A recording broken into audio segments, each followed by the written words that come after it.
ദിവസവും രാവിലെ പതിവായിട്ട് മുട്ട കഴിച്ചു കഴിഞ്ഞാൽ ചില രോഗങ്ങളെ നമുക്ക് ഒഴിവാക്കാൻ സാധിക്കും. മുട്ട കഴിച്ചാൽ വിശപ്പ് മാറുകയല്ലേ ചെയ്യുന്നത്, അത് പ്രോട്ടീൻ അല്ലേ നൽകുന്നത്, ഇത് കഴിച്ചാൽ രോഗങ്ങൾ എങ്ങനെ മാറുമെന്ന് ചിന്തിക്കുന്നവരുണ്ട്. എന്നാൽ നിങ്ങൾക്ക് പിടിപെടാൻ സാധ്യതയുള്ള പല രോഗങ്ങളെയും പ്രതിരോധിക്കുന്നതിന് പ്രിവെന്റ് ചെയ്യുന്നതിന് ദിവസവും രാവിലെ ഒരു മുട്ട വെച്ച് കഴിക്കുന്നത് നല്ലതാണ്. ഒന്നാമത്തത് ഹാർട്ട് അറ്റാക്ക് ആണ്, രണ്ടാമത്തെ സ്ട്രോക്ക് ആണ്. കാരണം മുട്ടയ്ക്കകത്തുള്ള ഹെൽത്തി ആയിട്ടുള്ള കൊഴുപ്പുകൾ നിങ്ങൾക്ക് ഹാർട്ട് അറ്റാക്കിനെയും സ്ട്രോക്കിനെയും പ്രതിരോധിക്കാൻ സഹായിക്കും. രാവിലെയാണ് നമ്മുടെ ശരീരത്തിലുള്ള പാൻക്രിയാസ് ഇൻസുലിൻ ഏറ്റവും എഫക്റ്റീവ് ആയിട്ട് വർക്ക് ചെയ്യുന്നതുകൊണ്ട് തന്നെ ഈ ഹെൽത്തി ഫാറ്റ് മുട്ട രാവിലെ കഴിച്ചു അത് രക്തക്കുഴലിനകത്ത് ബ്ലോക്ക് ഉണ്ടാക്കുന്ന ടെൻഡൻസിയെ ചെറുക്കുകയും ചെയ്യും. ഒരേ സമയം ഹാർട്ട് അറ്റാക്കിനെയും സ്ട്രോക്കിനെയും പ്രതിരോധിക്കാൻ സാധിക്കുകയും ചെയ്യും.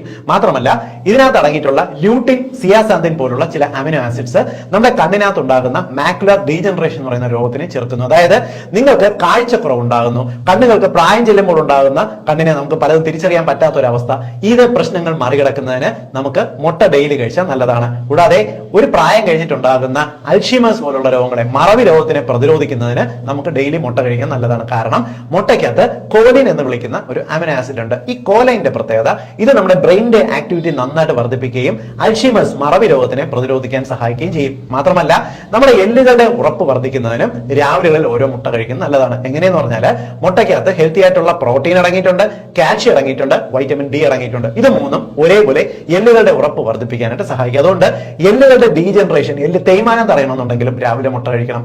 മനസ്സിലായില്ലേ ഏതൊക്കെ